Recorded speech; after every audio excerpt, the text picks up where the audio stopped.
It's always sunny in Los Angeles. Just like my life, it's full of light and heat. I'm Ethan, a senior engineer at a well-known game company, and my job is to develop the next generation of game engines. In the eyes of outsiders, I have a perfect family, a beautiful wife, Allison, three lively and adorable children, Amber, Whitney, and Jerry, and a beautiful house nestled in the center of the city. Our life seemed impeccable, something many people could only dream of. Every morning I wake up to the sound of my children's laughter. They are always full of energy and make me feel incredibly happy. Amber, our oldest daughter, is smart and clever and always likes to ask me questions about science and the universe. Whitney, on the other hand, is a natural-born artist and her paintings are full of color and imagination. And Jerry, our little baby, whose smile always melts my heart. Allison, my wife and former project manager for our company, is smart, capable, and always there to support me when I need it. Our relationship seems impeccable, and together we have created a loving family. However, life isn't always as perfect as it seems. As time went by, the distance between Allison and I seemed to grow. The pressure of work, family responsibilities, and our respective dreams and pursuits made us communicate less and less. I began to sense that something was missing in our relationship, but I didn't realize that the rift was growing. Our house is filled with laughter, but behind it all lies a secret I'm about to discover. I never imagined that this secret would revolutionize my life. Every day when I came home from work, I would see Allison busy in the kitchen and the kids playing in the living room. I would join them and enjoy the coziness of the family together. After dinner, we would take a walk together or relax by the pool in the backyard. These everyday moments make up our seemingly happy life. But whenever it's late at night, the kids are asleep, and I'm sitting alone in my study, facing my computer screen, thinking about the next breakthrough in game engines, I feel an indescribable loneliness. I tried to ignore the feeling, telling myself that it was just part of the job, a challenge that every successful person has to face. Little did I know, however, that while I was immersed in code and algorithms, Allison was also in her world, weaving another story. A story I was about to unravel, a story of betrayal and secrets. This was my life, an illusion of seeming happiness. In this story, I was the main character, but what I didn't know was that I was about to be the victim of another story. And that story would begin with a text message.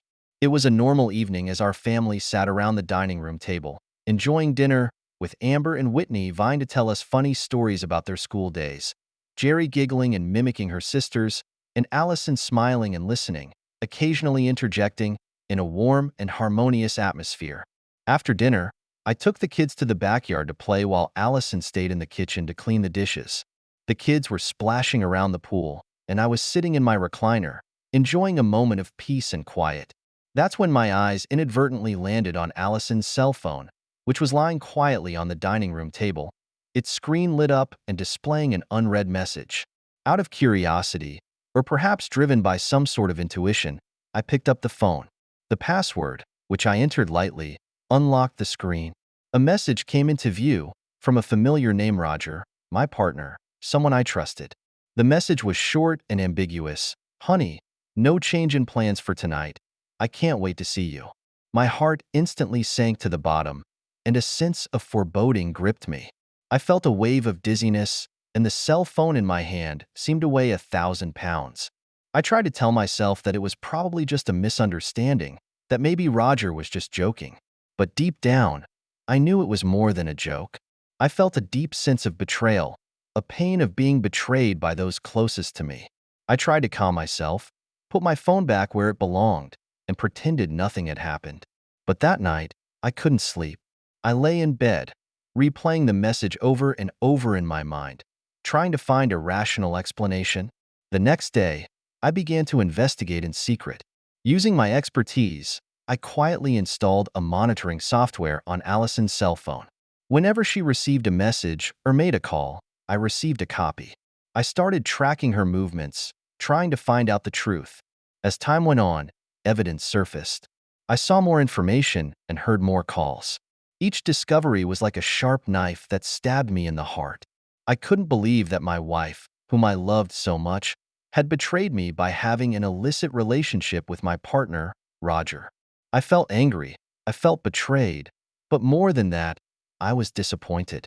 I had so many expectations and dreams for our marriage, for our family. And now, all of those dreams seemed to have been shattered in an instant. I had to make a choice. I had to take action. I couldn't let my family be broken like this. I couldn't let my children be hurt. I needed a plan that would expose the truth and protect my family. It was late at night, and the whole city was immersed in tranquility, but I could not find peace within myself. I sat in a chair in my study, a pile of cold electronic devices and data flashing on the screen in front of me. These days, I've been gathering evidence, every byte, every message, telling me the truth that I don't want to believe, the inappropriate relationship between my wife, Allison, and Roger.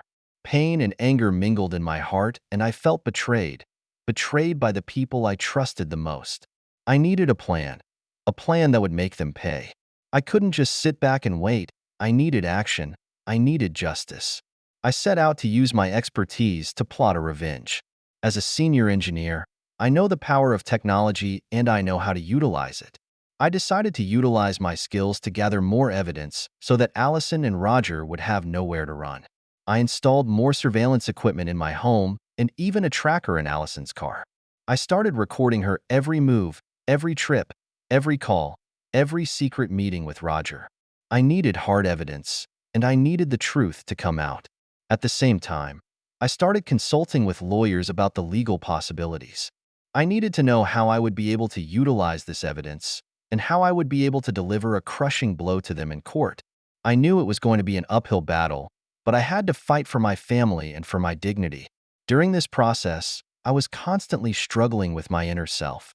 I felt angry and wanted to take immediate action, but I also knew that impulsiveness is the devil and that I needed to calm down and plan. I kept telling myself that I couldn't let my children see their father's weakness and anger, that I needed to be strong, for their sake and for my own. I also began to think about what it was all for. My marriage, my life, why did it come to this? Did I do something wrong?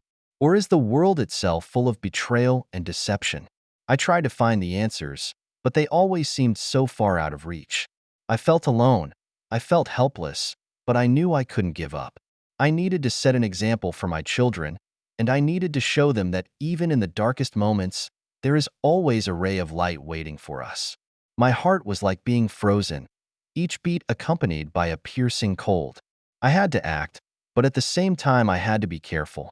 I can't let my actions arouse Allison's suspicion, or everything will be lost. I began installing cameras throughout my home that were small and discreet, almost blending in with the furniture. I utilized my expertise to make sure they captured every image, every detail with clarity. I installed cameras in the den, living room, and even the bedrooms of my home, which I knew was an invasion of privacy, but in this case, I had no choice. Whenever Allison left the house, I would go back to the den, open the surveillance software, and scrutinize every image. I watched her talk to Roger and the smile on her face. My heart felt as if it was being ripped out of my chest. But I knew I couldn't let my emotions sway my actions. I needed to stay calm, and I needed more evidence. I maneuvered carefully to make sure the camera would not be detected. I checked every nook and cranny to make sure no traces were left behind. I even installed an app on Allison's phone to control the camera remotely so that I'd be able to monitor it in real time even when I wasn't home. As time went on, I gathered more and more evidence. With each new discovery, I felt a mixture of emotions. On the one hand, I felt anger and betrayal, and on the other, I felt a deep sadness. My once beloved wife was now the last enemy I wanted to face. Whenever it was late at night, I would sit alone in my study, facing the cold screen with pain and struggle in my heart. I knew that what I was doing could revolutionize my life and could bring irreparable harm to my family. But I was also aware that if I didn't do this, I would live in lies and deception forever. I keep reminding myself that this is all about the truth, about justice. I needed to make Allison and Roger pay for their actions. I needed to protect my family, protect my children. In the process, I also began to reflect on my own behavior. Did I share in the blame? Did I ignore Allison's feelings? Did I not give her enough attention and affection? These questions kept echoing in my mind, leaving me feeling confused and self-conscious. But I knew that now was not the time to beat myself up. I needed to focus on my plan. I needed to let the truth come out, and I needed to make Allison and Roger pay for their actions. In this struggle with betrayal, I knew I needed help. I needed an ally, someone who would understand and support me. After much deliberation, I decided to reach out to Jezebel, an old flame of mine and an independent cybersecurity expert. Jezebel and I met in college, and she has a deep understanding and experience with cybersecurity. While our relationship is long in the past, I know I can trust her when I need help. I dialed her number, a hint of nervousness and uncertainty in my voice. I explained my situation, my betrayal, my plans. Jezebel was silent for a moment, then told me firmly that she would help me. We met in a quiet cafe. I showed her the evidence I'd gathered, the indecent videos and call logs.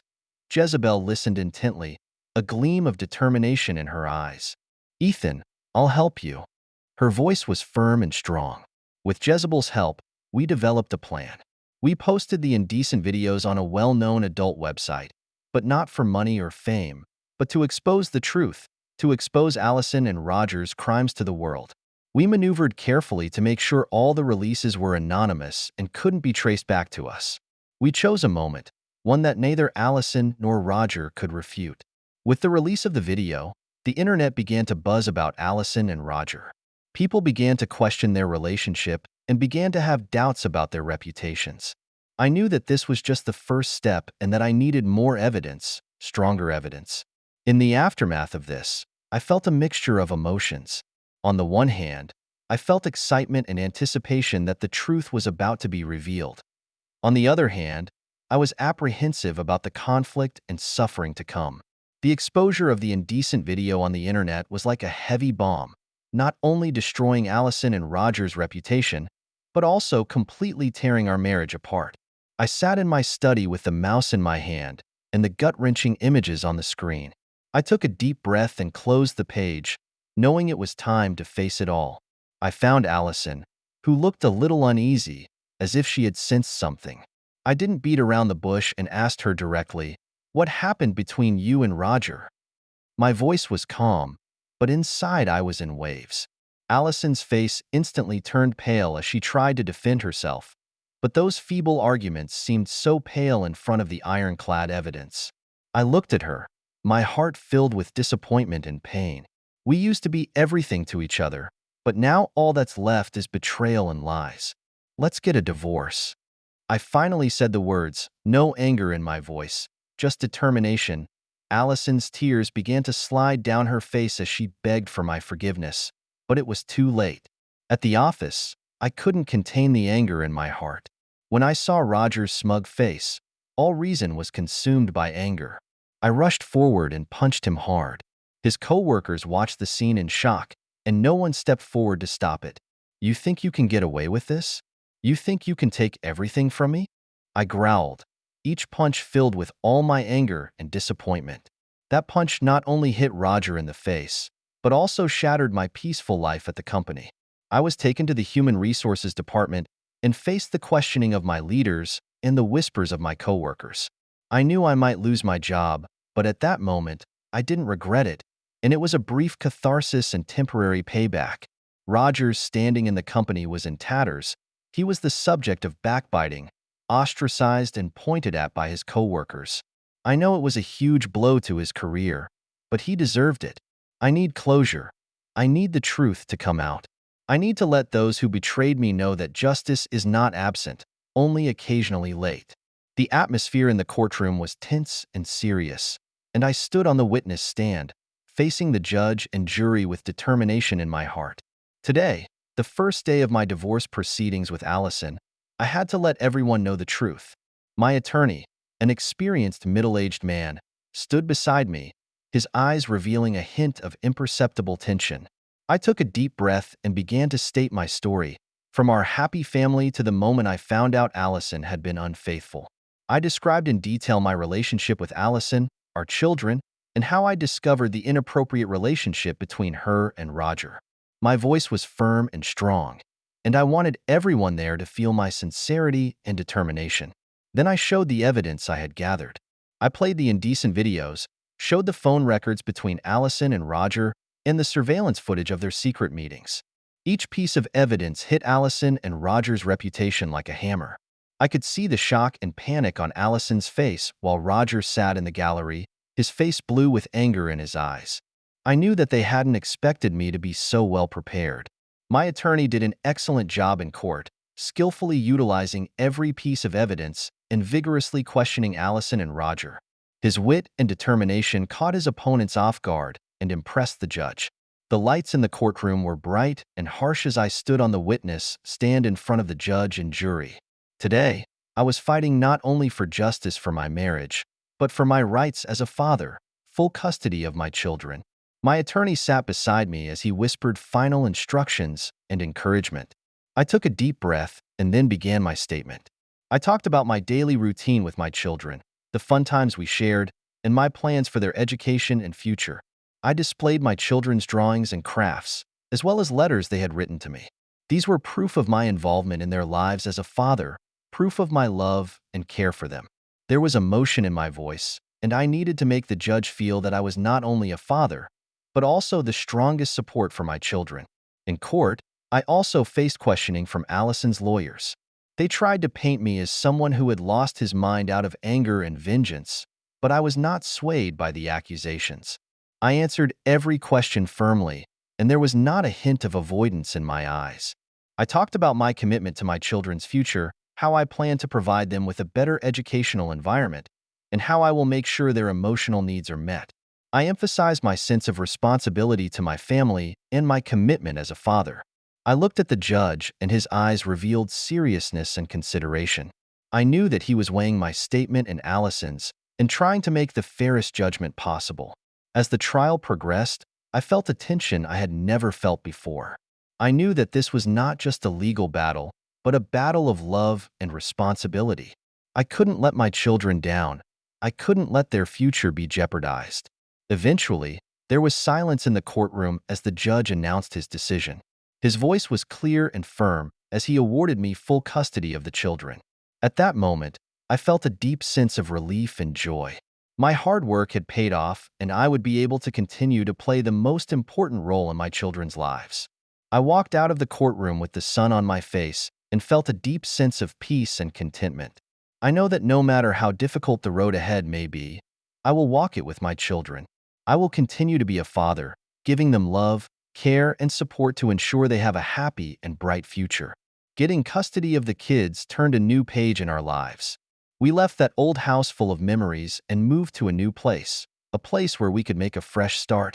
The new home is not big, but it is full of warmth and hope, and it is the beginning of a new life for me and the children. On the day of the move, I watched Amber, Whitney, and Jerry with a mixture of curiosity and unease on their faces. They looked around at the unfamiliar surroundings, and I knew this was a huge change for them. I knelt down, leveled my eyes with them, and did my best to tell them in my warmest voice, "This will be our new home, and we'll make many more wonderful memories together." I took the kids with me to set up our new home and involve them in every little detail. We picked out new furniture, hung their own paintings, and even built a small playground in the backyard. I wanted them to feel that despite the changes in their lives, this was still a place of love and laughter. As time goes by and the children adjust to their new environment, Amber begins to make new friends at her new school and her smile becomes even brighter.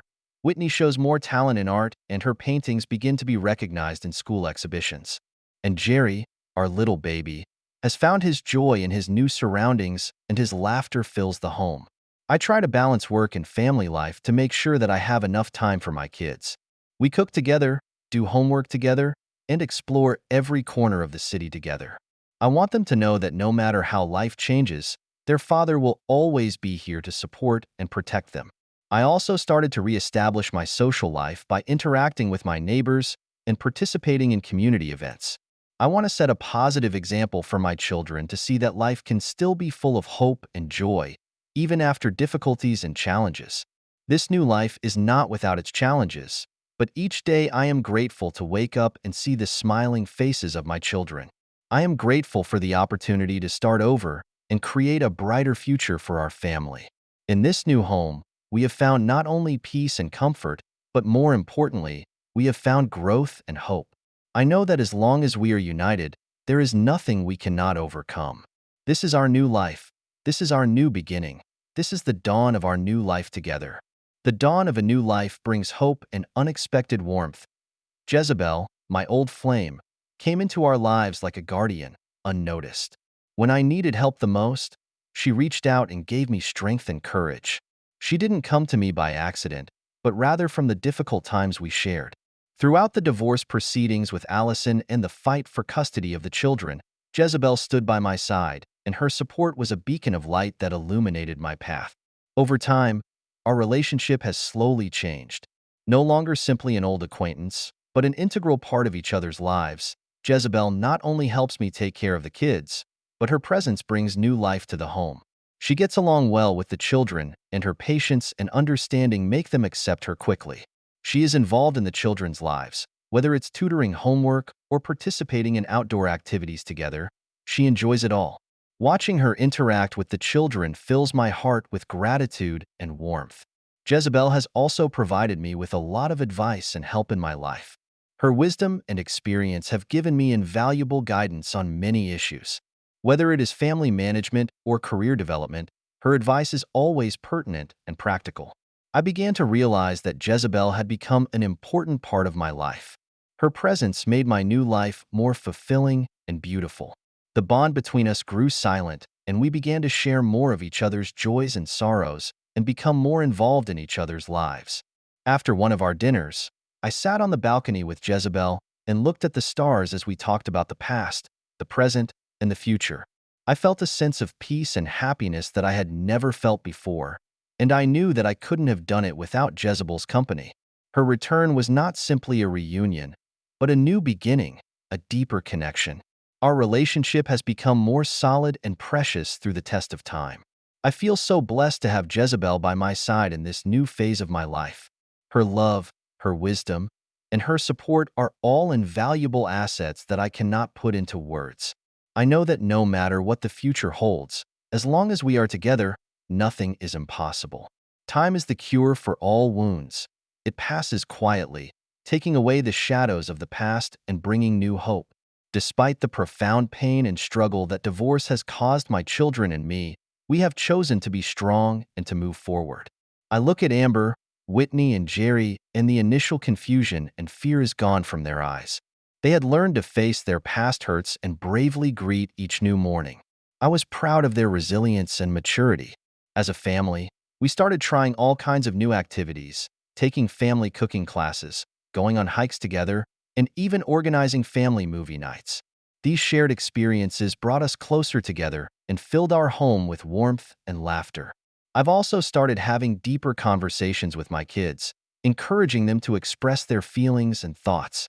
We talk about the past, we talk about the present, and more importantly, we talk about the future.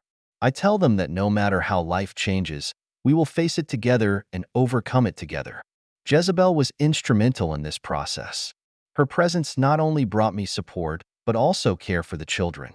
The relationship between her and the children grew closer, and she became an integral part of their lives.